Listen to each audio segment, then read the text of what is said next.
بحكم أن البطولة تجرى في فصل الشتاء، وما يميز فصل الشتاء في المغرب هي التساقطات المطرية، لكن لن تؤثر على سير حفل الافتتاح ولن تؤثر على سير مباريات البطولة. الملاعب مجهزة الكل. كرهنا إشارة اللجنة المنظمة التي تبقى على يقظة تامة. مباراة الافتتاح ستجمع بين المنتخب المغربي ومنتخب جزر القمر تاريخيا، لطالما انحازت مباريات الافتتاح لاصحاب الارض وابتسمت لاصحاب الارض.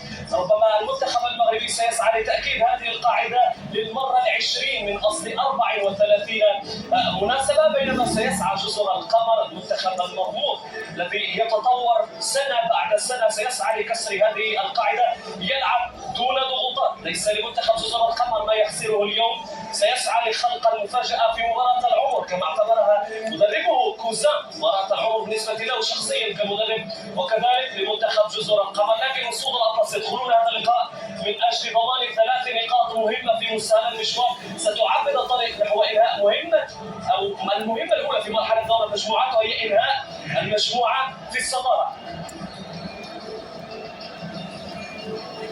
شكرا لك مهدي، كنت معنا من ارضيه ملعب الامير مولاي عبد الله في الرباط العاصمه المغربيه التي تستعد بعد قليل لحفل افتتاح هذه البطوله التي تاريخيا كابتن محمد قدمت الكثير من النجوم والاساطير وفتحت ابوابا كبيره لكثير من اللاعبين الافارقه للاحتراف في افضل الانديه على مستوى العالم. انا على مستوى شخصي محمد كان حلمي وانا صغير العب في البطولات الافريقيه. تلعب بس؟ اشارك فيه لان دي احلى ايام. احنا عملنا 3 بطولات من التيم بتاعنا 2006 و2008 و2010.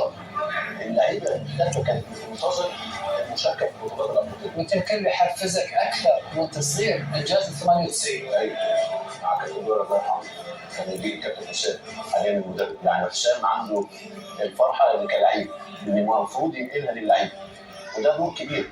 درس مصر في البطولات الافريقيه 7 بطولات. فالبطولات الافريقيه محمد بتبقى حفله كرنفال. الواحد كان مستمتع. يعني بطوله 2008 دي بتتغنى. الناس اللي موجوده في الشوارع كانت بتدور على اللعيبه المختلفه. كان عندنا زيدان، الناس الولد الصغير كان يلف ورا الاتوبيس ويشوف زيدان فين، محمد زيدان، فاهم؟ فالناس عاوزه تحرم الاتحاد الافريقي عاوز يحرم الناس دي انها تشوف محترفينها كل سنتين. مستخسر على المحترف اللي جاي من افريقيا 3 أسابيع كل سنتين. انت كنت 4 سنوات انت مع السنتين. مش كل اللي يصلح لاوروبا يصلح لافريقيا. وبعدين هل القرار خارج من كاف؟ لا مش خارج من كاف، من فيفا. ايوه.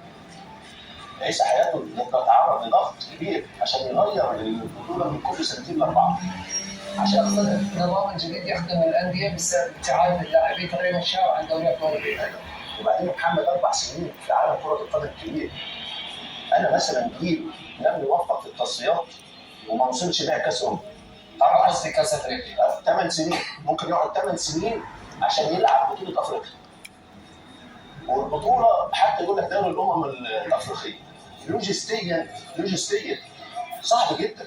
ايوه بس كاس اسيا كل 4 سنوات، كاس اوروبا كل 4 سنوات، انتوا اغنياء. كوبا امريكا انتوا اغنياء. حتى انتوا اغنياء بس انتوا ما لا تستفيدون من الموارد. الاوروبيين اهبلنا وسابقين. ايوه يعني مشكلتكم انتوا مع الاوروبيين. ايوه طبعا. بس لا تقول انتوا مش اغنياء، انتوا اغنياء. ثروات القاره منهوبه. بس انا الثروات مستفاد منها بملعب تحفه. المغرب تعيش فتره ذهبيه على مستوى المشاهد، بس فقط على مستوى الانجازات. كابتن جمال وكابتن يوسف قال لك ايه؟ هي رؤيه، هي خطه، هي تحتيه، وبعد كده مدربين وانديه واجيال الشباب والناشئين. عشان كده بنشوف تحفه قدامنا، ملعب تحفه بصراحه. دعونا نشاهد في هذه التحفه حفل افتتاح كاس الامم الافريقيه في العاصمه. of the African Cup of Nations, Morocco, 20